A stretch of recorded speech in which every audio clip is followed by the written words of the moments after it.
Assalamualaikum warahmatullahi wabarakatuh. Perkenalkan, nama saya Rizky Leni Zahara dengan NIM 2215100027.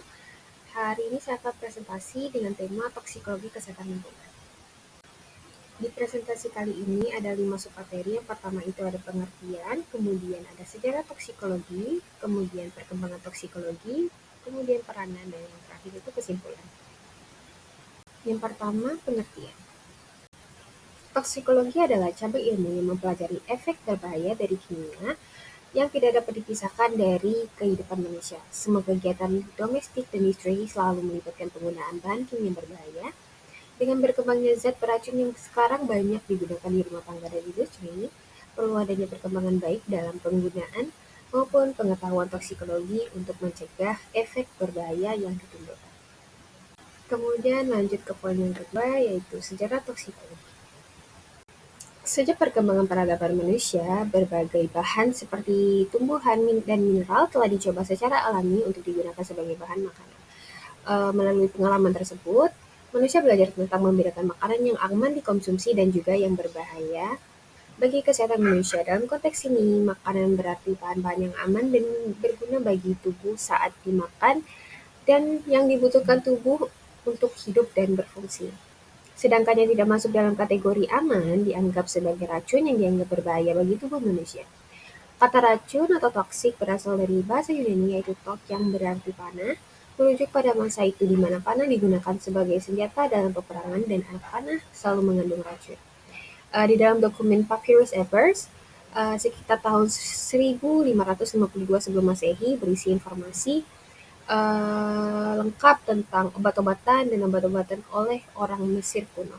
Papirus juga mengandung ramuan beracun seperti antimon atau SP, tembaga, timbal, hyoscyamus, opium, terpentin, dan patina. Sedangkan di dalam Caraka Samhita, India tahun 500 sampai 600 sebelum Masehi menyatakan bahwa tembaga, besi, emas, timbal, perak, dan seng adalah zat beracun. Sedangkan di dalam Susurata Samhita mendokumentasikan racun makanan, tumbuhan dan hewan, dan penawar gigitan ular.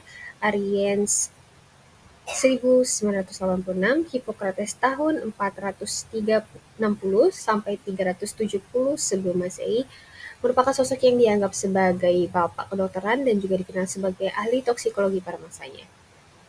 Dia menulis banyak tentang bisa ular dan mengatakan dalam bukunya bahwa orang Mesir kuno memiliki pengetahuan tentang penangkal racun dengan menghambat tingkat penyerapan racun dari saluran pencernaan. Selain itu, terdapat pula seorang tokoh terkenal di era Mesir dan Romawi yang bernama Pendasius Dioscorides tahun 500 Masehi, dikenal sebagai bapak dokter militer materia medica. Dalam bukunya, ia mengklasifikasikan racun tumbuhan, hewan, dan mineral. Link 2000. Hal ini membuktikan bahwa efek berbahaya toksitas yang ditimbulkan oleh zat beracun atau toxons telah diketahui sejak awal peradaban manusia. Manusia sering menggunakan efek racun ini untuk tujuan seperti pembunuhan dan bunuh diri. Untuk mencegah keracunan, orang-orang terus-menerus berusaha mencari dan mengembangkan tindakan pencegahan atau memberikan penawar racun. Dari mana upaya tersebut bertepatan dengan perkembangan toksikologi itu sendiri. Evaluasi yang lebih kritis dalam upaya tersebut pertama kali digagas oleh Maimonides tahun 1135 sampai 1204 dalam bukunya yang terkenal berjudul Racun dan Audotomia. Untuk poin yang ketiga yaitu perkembangan. Pada perkembangan zaman modern, masyarakat kerap kali menuntut adanya perubahan ke era yang lebih baik dalam hal kondisi kesehatan serta kehidupan, antara lain yaitu makanan yang bergizi dan mutu kesehatan yang baik. Dalam hal memenuhi tujuan tersebut, beragam jenis bahan kimia diproduksi dan digunakan dalam jumlah besar. Bahan kimia diproduksi dalam jumlah masif baik di negara maju maupun di negara berkembang. Meningkatnya jumlah penduduk di dunia menimbulkan dampak yang salah satunya meningkatnya jumlah produksi pangan. Berdasarkan hal tersebut, maka diperlukan bahan kimia yang menunjang produksi pangan seperti pupuk, pestisida, herbasida. Pemakaian pestisida seringkali ditemukan tidak sesuai dengan aturan Dan pemakaian pestisida secara berlebih justru memberikan beban pencemaran terhadap lingkungan serta perubahan ekosistem karena pembasmian pada salah satu tanaman akan berefek pada rantai makanan dari organisme tersebut. Hal ini mengakibatkan berkurangnya atau bahkan musnahnya serangga predator tersebut. Pemakaian pestisida ditengarai dapat menyebabkan mutasi genetik dari hama tersebut sehingga pada akhirnya muncul hama tanaman baru yang justru resisten terhadap pestisida jenis tertentu. Pemakaian pestisida dengan cara yang tidak benar merupakan penyebab yang dapat menimbulkan induksi toksisitas kronik. Petani yang berorientasi pada keuntungan yang tinggi dari hasil pertanian tidak jarang melakukan penyemprotan pestisida berlebih dan justru dilakukan dalam periode pertanian 1-2 hari sebelum panen dengan tujuan buah dan sayur tidak termakan hama tanaman sebelum panen. Dengan demikian, maka akan diperoleh buah dan sayur yang tidak termakan oleh hama tanaman. Namun, tindakan seperti ini justru dapat berbahaya bagi konsumen karena pestisida kemungkinan dapat terakumulasi secara perlahan pada tubuh konsumen melalui konsumsi buah sayuran yang sebelumnya diberikan pestisida sebelum pemanenan. Jumlah kasus keracunan akut dan kronis yang disebabkan oleh pencernaan lingkungan dari proses produksi seperti pencemaran ginger jack dengan Rio Cressel di Detroit, Michigan pada tahun 1030-an yang menyebabkan neotoksisitas dan keracunan pada 16.000 penduduk. Poin yang keempat yaitu peranan toksikologi. Yang pertama itu evaluasi dampak bahan kimia terhadap lingkungan dan organisme hidup. Toksikologi lingkungan mempelajari efek bahaya dari bahan atau mineral di lingkungan terhadap sistem biologi organisme hidup.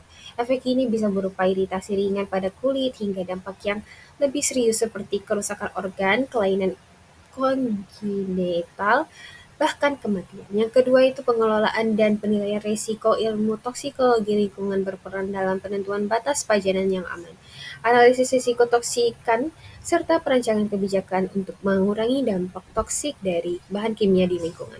Yang ketiga, dukungan terhadap kebijakan dan regulasi. Toksikologi lingkungan memainkan peran penting dalam mendukung kebijakan dan regulasi seperti pengendalian polusi air, standar udara bersih, dan batas aman bahan kimia di lingkungan kerja. Yang keempat, pengembangan metode pengujian dan pemantauan. Ilmu ini membantu mengembangkan metode pemantauan biologis dan uji toksisitas, termasuk penggunaan bioindikator seperti ikan untuk mendeteksi kontaminasi bahan kimia sebelum limbah dilepaskan ke lingkungan. Dan yang terakhir itu interaksi multidisiplin. Toksikologi lingkungan mengintegrasikan berbagai disiplin ilmu termasuk ekologi, kimia, analitik, biologi molekuler, farmakokinetik, dan biometrik untuk menilai dampak polutan terhadap ekosistem dan kesehatan manusia.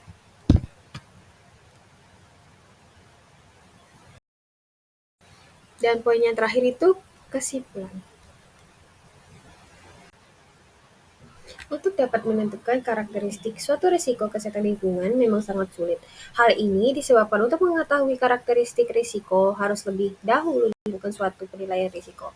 Penilaian risiko adalah pengukuran risiko terhadap kesehatan manusia berdasarkan koleksi data dan evaluasi data collection and evaluation, penilaian pemaparan exposure assessment melalui penilaian toxicity assessment, karakteristik dari resiko dan risk characterization guna melakukan pencarian perbaikan dari studi kelayakan yang digunakan untuk mengevaluasi kesehatan manusia. Pentingnya penilaian risiko lingkungan berhubungan dengan pemaparan bahan toksik pada manusia, yaitu semakin tinggi tingkat risiko pada lingkungan juga akan mengakibatkan tingginya risiko paparan bahan kimia atau toksik pada manusia. Untuk sumbernya, saya mengambil sumber dari buku Toksikologi Lingkungan. Sekian presentasi ini saya sampaikan, kurang lebihnya mohon Maaf, wabillahi taufiq wal hidayah. Wassalamualaikum warahmatullahi wabarakatuh.